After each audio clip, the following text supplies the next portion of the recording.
Donc bonjour à vous, j'espère que vous allez bien, que vous êtes heureuse de retourner en cours parce que jeudi matin, on se voit pour faire un petit peu de SVT. Donc voilà, je suis désolé, je vous ai pas posté l'activité la semaine dernière et le corriger parce que il y avait tous les bulletins, les livrets scolaires et les appréciations à faire.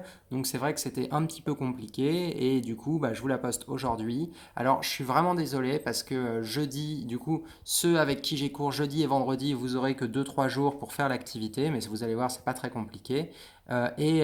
Pour les autres, du coup, vous aurez un peu plus de temps. Mais l'idée, c'est que quand jeudi on se voit et vendredi, on puisse continuer le cours, corriger cette activité et continuer le cours d'après. Donc, essayez de la faire pour mardi et pour mercredi. Alors, donc, on va commencer par corriger l'activité du cours dernier. Donc, alors, elle est où? Elle est là. Elle est où? Elle est là.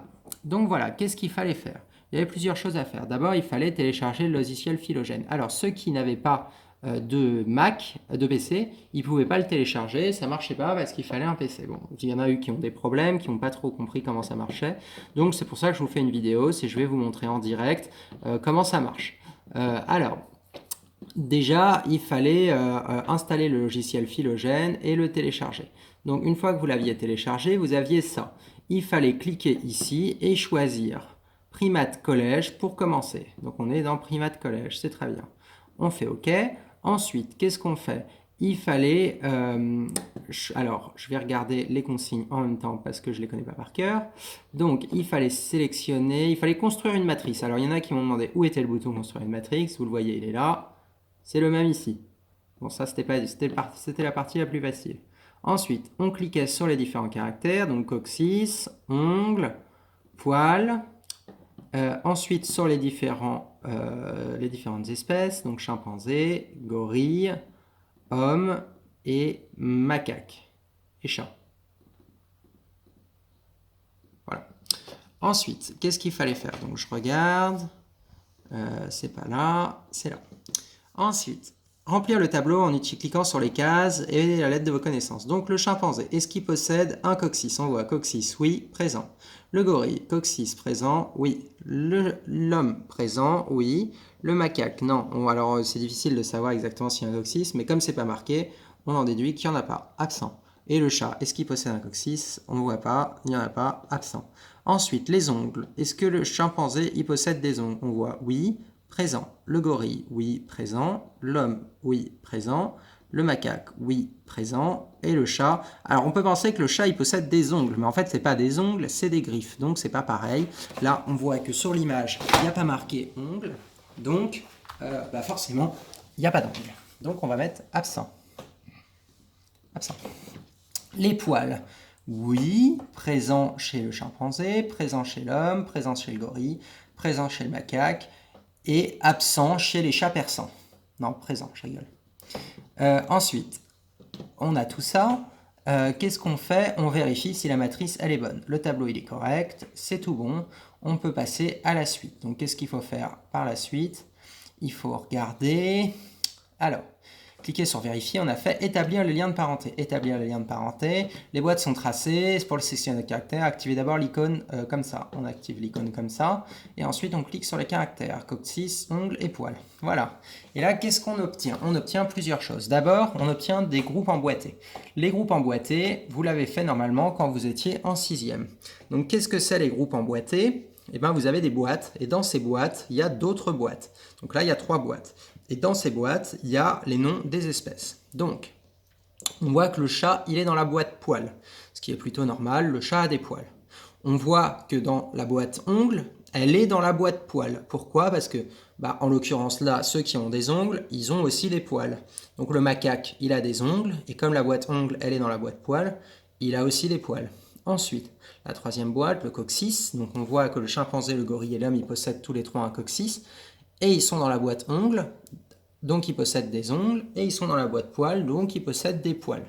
Donc c'est comme ça que ça marche. Maintenant, on va regarder du côté de l'arbre. Donc qu'est-ce qu'on voit dans l'arbre? On voit qu'il y a des embranchements et des branches. Donc les embranchements, les nœuds ici, ce sont des ancêtres communs.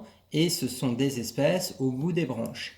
Alors l'idée, c'est qu'on voit toutes les branches se terminent au même niveau. Pourquoi? Parce que toutes ces espèces sont présentes actuellement et donc existent toujours.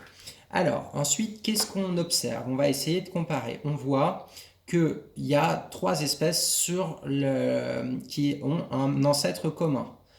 Ce sont le chimpanzé, le gorille et l'homme.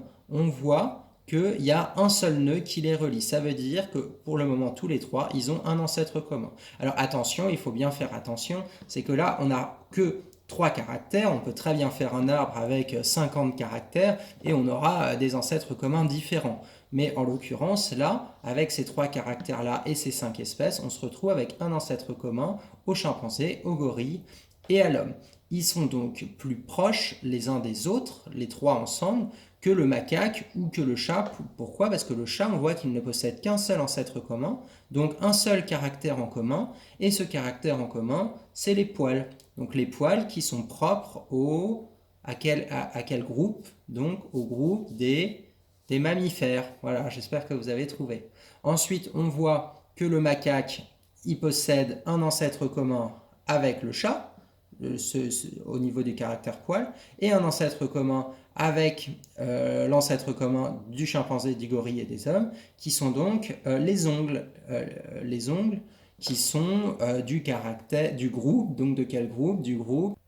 Donc c'est donc qui possèdent des ongles comme le groupe des primates. Alors là, on peut voir que par exemple l'homme, il est tout à droite. Alors on peut se dire, est-ce qu'il est tout à droite parce qu'il est plus important? Bah, si je clique là et que je fais ça, bah, l'homme, il passe à gauche et c'est le gorille qui est à droite. Et si les arbres, en fait, ils peuvent pivoter au niveau des nœuds. Donc on peut faire pivoter comme ça.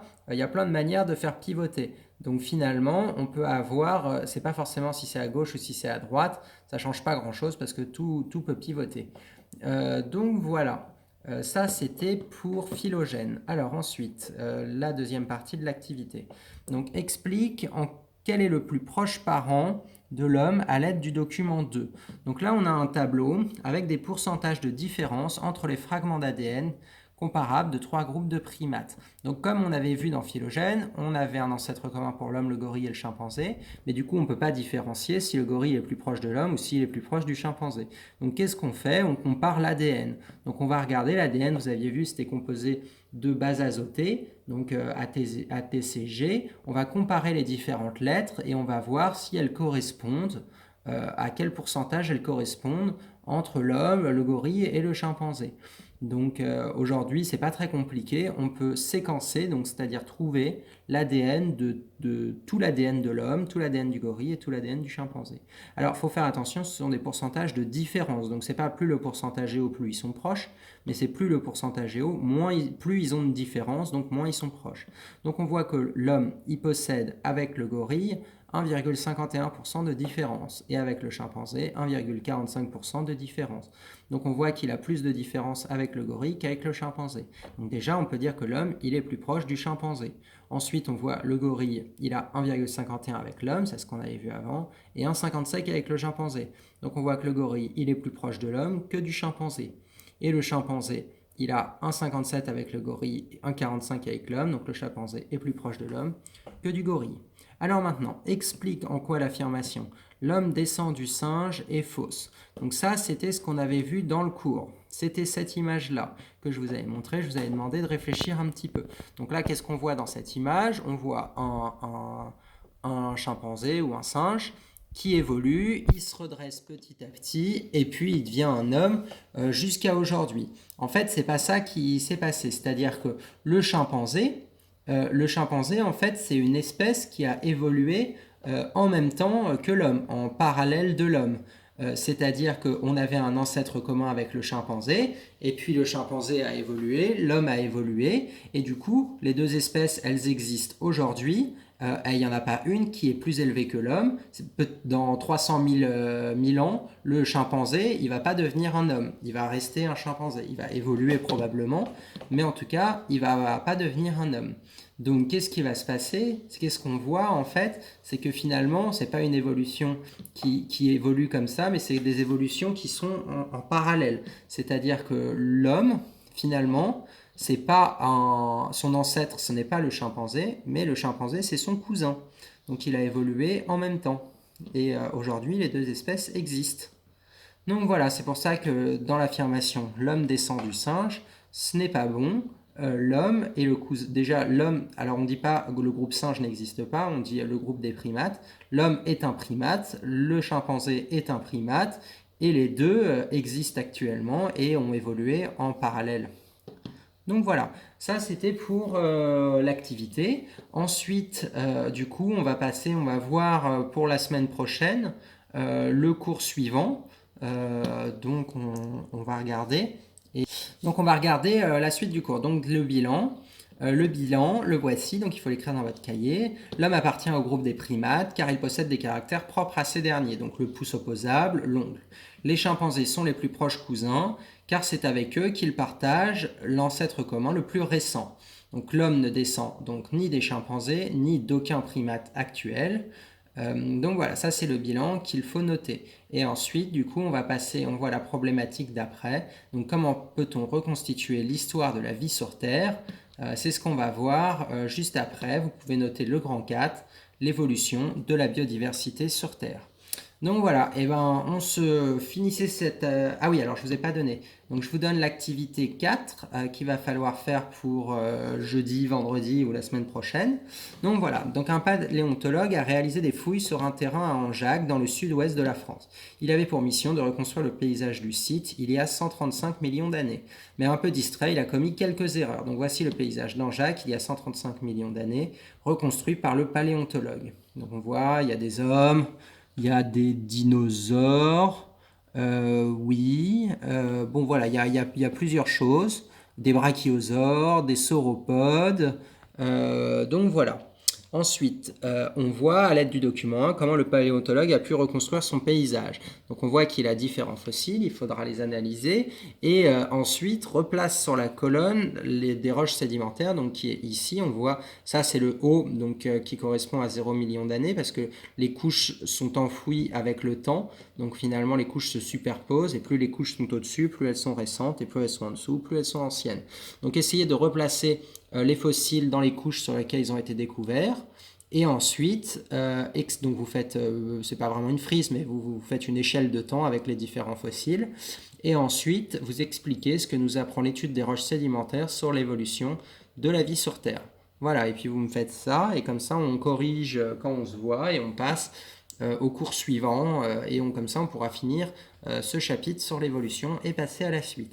Donc je vous souhaite un bon début de semaine, profitez bien de vos derniers jours, et puis on se retrouve jeudi, vendredi et la semaine prochaine pour continuer le cours. Au revoir.